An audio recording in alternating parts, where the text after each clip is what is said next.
Moosey, come here. Come here, Moose. Come here, baby. That's my good boy. That's my good boy. Hi, guys. It's Abby. Welcome back to my channel. Obviously, we have a new friend here. This is Moose. He is our adopted beagle rescued from Ridglan Farms.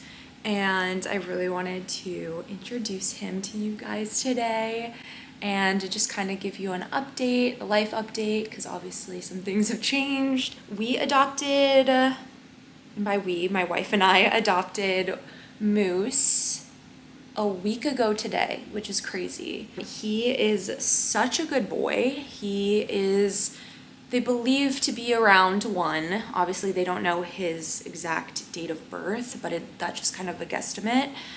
And I'm just gonna kind of share like why we wanted to adopt one of the beagles, how we adopted, just kind of the process, and then of course just how he's doing, how he's adjusting and all of that. So I'm gonna put him down for now and then I'll pick him back up in a little bit, but he is currently playing with all of his toys. He has so many toys. He loves to play with toys, which is really awesome. Here, Moosey, ready? Go get it. I'll show you guys in a second, or in a little bit, how he chases after his toys because it is the cutest thing ever. Actually, I'm just gonna show you right now. Go get it. Oh, usually he like hops. Oh, there you go. There's your little hop. He has so many toys. And then of course we have Mango right here. He is still adjusting to having a brother, but honestly he's doing really well and they love each other. They really do. It's just sometimes Mango has to take a break. Basically, my wife and I decided that we were most likely going to adopt another dog this year, but we thought that it was going to be closer to like the end of the year, just because we had just gotten married this past December. And we kind of, I mean, Mango just started to be an independent boy like within the past like 6 months. He's a big boy. He's almost 2, so he's definitely gaining a lot of independence. And we thought that maybe, okay, like maybe we'll just have a little break until we adopt and then kind of start the process over, where we're most likely going to be potty training and really giving a lot of attention and care to another dog. And of course that's always the case. We're always giving our love and attention, but it's like, you know, when you first get a dog, like it's a lot for a while too. That was kind of our mindset. And then we saw on the news and social media a lot about the Ridglan Farms beagles. If you don't know, basically Ridglan Farms is a facility in Wisconsin where they did biomedical research on beagles, and it was also a breeding facility.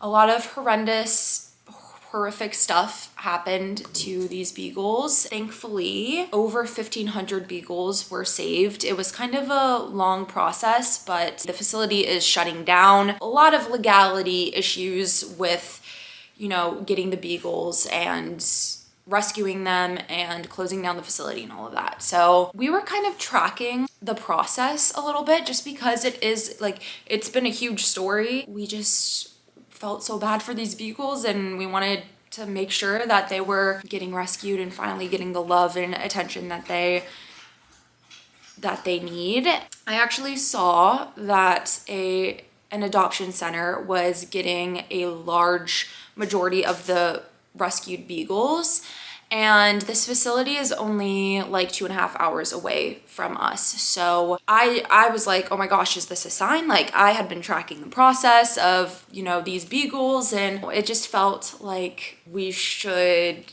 put in an application. I don't know. And so I went to Grayson and I was like, what do you think? Like, we're planning on adopting a dog soonish and they're in Florida, and what do you think? And she was like, at first she was like, oh gosh, like, you know, because she knows that she can't say no to me. Then she was like, yeah, let's do it. Like, it wouldn't hurt to put in an application, because at this point so many people were applying for these beagles that the chances of us getting approved, I wasn't sure what those chances were. So we put in an application, and I'm crazy, and I actually the next day also emailed them and sent a photo of like me, Grayson, and Mango, and sharing how excited we were and how much love we would give this boy. And they pretty much approved us the next day, which I was a little shocked, but I also was like, it's not that shocking, because if you know me, like, I will do everything I can to get what I want, which is kind of a little bit neurotic, but it is what it is. Like, when I want something, I want it. So I was surprised, but not all that surprised.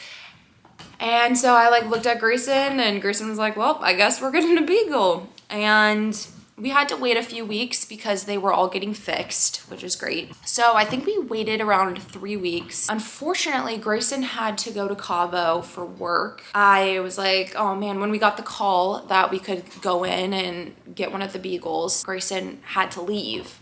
So we were really hoping that we would get the call a week prior to her leaving so that I would at least have Grayson with me for a week and we could like figure out this together. He's literally right behind me. Unfortunately, that just wasn't the case, but you know what? Like, I've taken care of a puppy before, a crazy puppy, may I add. Golden retrievers are nuts. And I was like, you know what? I just feel like I can do this, you know? And my mom said that she would go with me so I could have some support, because we also had to take Mango so that they could do a meet and greet, because it was just really important that the beagle and Mango got along, obviously. So my mom helped me with Mango and all of that. So we drove 2.5 hours away, and I ended up seeing 3 of the beagles. I told the facility like what I was looking for. Really, I didn't have much of a preference besides it'd be great if we could get another male dog. I gave them like a large age range because I wasn't really sure. You know, my goal was just to get a beagle so that we could give it the best life possible, finally. You know, these dogs deserve so much love. I should kind of backtrack and say that these beagles at Ridglan Farms were in cages all day, every day. Not once did they go outside and in the grass. They were just in their cages. They all... Look at this. Oh. Moose just like pounced on him. The house is a mess right now, by the way, but... Oh, Mango is over it. Come on, you wanna get down? Did Moosey steal your spot? No, here. There you go. There you go, good boy. That's a good boy. He loves his toys. Oh, and now we are chewing on me. Anyways, so yeah, these dogs were in cages all day, every day. They all have little serial numbers on their ear. That's how they would keep track of all the beagles, and they didn't have a name or anything like that. There were like over 1,500 of them. Hi, buddy. I know, we're feeling a little bit sad, aren't we? Yeah. This is how he gives me a hug. He like presses his forehead up against me. Hi, baby. It's okay. It's okay. Did Moosey take your spot, and are you sad about that?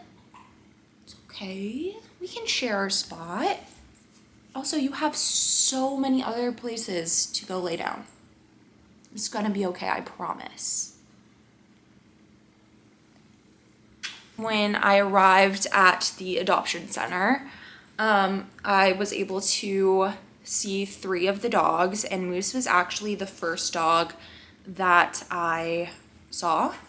And he actually had like the highest scores as far as how he interacts with people, how he interacts with other dogs. All of the beagles scored like a 1 out of 5 with leash training because none of them knew how that worked. But other than that, like he scored, I think like a 3 or 4 as far as, you know, human interaction, and like a 3 or 4 with dog interaction, which is really awesome because most of these beagles are so traumatized they won't even look at you. They don't want anything to do with other dogs. They don't want anything to do with humans. They just are, it's almost like they don't know how to be dogs. And so Moose like instantly came up to me, and he also immediately peed on the furniture at the adoption center, which I was like, oh, yeah, you and Mango would get along well. And he was just so like loving, and you could tell he was a little timid, but he was definitely adventurous and curious, and he kept trying to play with a pen, and I was like, oh, that's a really good sign. Clearly he loves toys. He's here again playing with a toy. Yeah, so I was like, this is a great dog, but I'd love to like see, I didn't know what I was dealing with, and I wanted to see other options just to kind of gauge where we were, you know? And so then I saw another dog who was a little older than Moose. He was 2, and he was just so timid, and so it just honestly was so sad. He just wanted to go in the corner of the room and cower, and it just was so sad to see. And I honestly almost got him because I, in my head, felt like this boy needed me more. But after like talking to my mom and other, you know, the people who worked there, I think I also had to keep in mind like what was best for Mango and what was best for our family.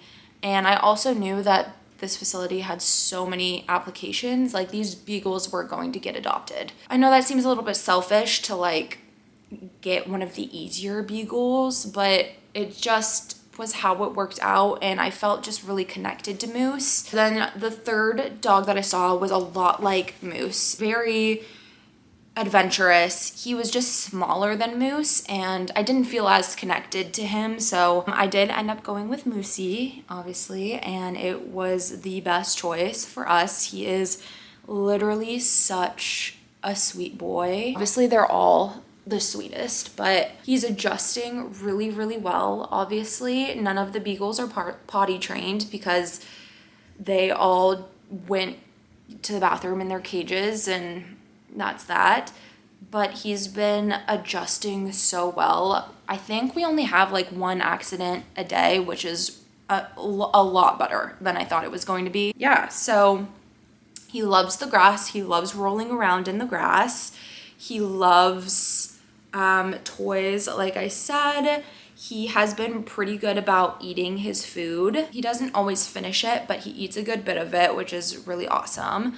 As far as if people are curious about his setup, basically he is allowed to roam free. This is his home, obviously, as well. So he is out of his little playpen here for majority of the day. I have been pretty much glued to the house just to make sure that Mango and him are adjusting, that he's adjusting. Rarely leave my house, but when I do, we will put Mango in the playpen, and then also we put him in the playpen for bedtime. And that way he's just safe and he's comfortable. I was really hesitant to put him behind any sort of bars or in a cage or anything like that, because clearly they were in a cage for their whole life, and it felt wrong. But after doing research and talking to many people, and the dog trainer at the facility where we adopted Moose actually told us that it's better if Moose is crate trained, because you don't want to introduce too much to him too fast, because being in a cage is all that he knows. In a weird way, they find comfort in that. I will say that Moose hates crates, like smaller crates, so I do not put him in that. He does love his playpen though, so I'm gonna show you his little setup. Okay, so this is his setup. This is him right now. During the day, I just like leave it open. He will sometimes go in there and just lay on his bed. It's the cutest thing. And there's so many toys here. But yeah, so we have a pee pad on the floor just in case, but his little bed that he loves. Whenever I come out in the morning, he's always just snuggled up in this bed, and it's so cute. Usually I have more blankets in there too, but they're actually in the wash. And then that was the crate that we were going to put him in, but he hates it, so we haven't done anything with that yet. But yeah, and then his water bowl, and then I also put his food bowl in for breakfast and dinner. That way Moose and Mango are kind of separated because Mango will also want to eat his food. So yeah, that is where he sleeps and he loves it. And yeah, other than that though, like if he's not in his little playpen, which again, he's like rarely in, he loves the couch. He loves just snuggling on all these blankets here. And he also loves the floor. He does like the balcony, but he also tends to go potty out there, so we kind of limit our time on the balcony. But yeah. Lucy, are you a good boy? You are. You love that fishy. Oh wow. Oh wow, you're such a good boy. You're such a good boy. Yes, you are. Yes, you are. You're just such a good boy, aren't you? He's had his checkups and shots, and he's obviously been fixed. He is 12 days post operation. So I have not been able to give him a bath actually, which is pretty disgusting, but I don't even care. We still snuggle, even though he smells like urine. So I'm very excited to give him a bath. I'm probably gonna give him a bath tomorrow. I know you should probably wait 14 days, but his incision is basically, it's completely healed. So yeah, I know Mango will also appreciate it because there's sometimes, I swear, Mango goes up to a Moose and he's like, who is this guy and why does he smell? See, they love each other. Also, real quickly, when they did their meet and greet at the adoption facility, there was obviously a dog trainer, like I said, and it was amazing. The trainer was like, this is basically best case scenario. They were not overly excited, which you would think like, oh, that's not good. They actually like it when the dogs are more neutral. Mango was very distracted by all the scents, so he was kind of doing his own thing, and Moose was just kind of like smelling Mango, and it was just a very neutral environment, which is great. They said that sometimes when dogs are too excited to see each other, it can cause issues later down the line. So yeah, there has been literally no issues. Again, the only thing is Mango just sometimes is a little bit over it, so he'll have to distance himself. But I mean, most of the time though, Mango wants to play as well. So it has only been a week. I know that they will become best friends. Thank you guys for watching. We are so excited to have Moosey in our lives, and we're excited to share a little bit more about Moosey in later videos. But other than that, thanks for watching, and I'll talk to you guys in my next one.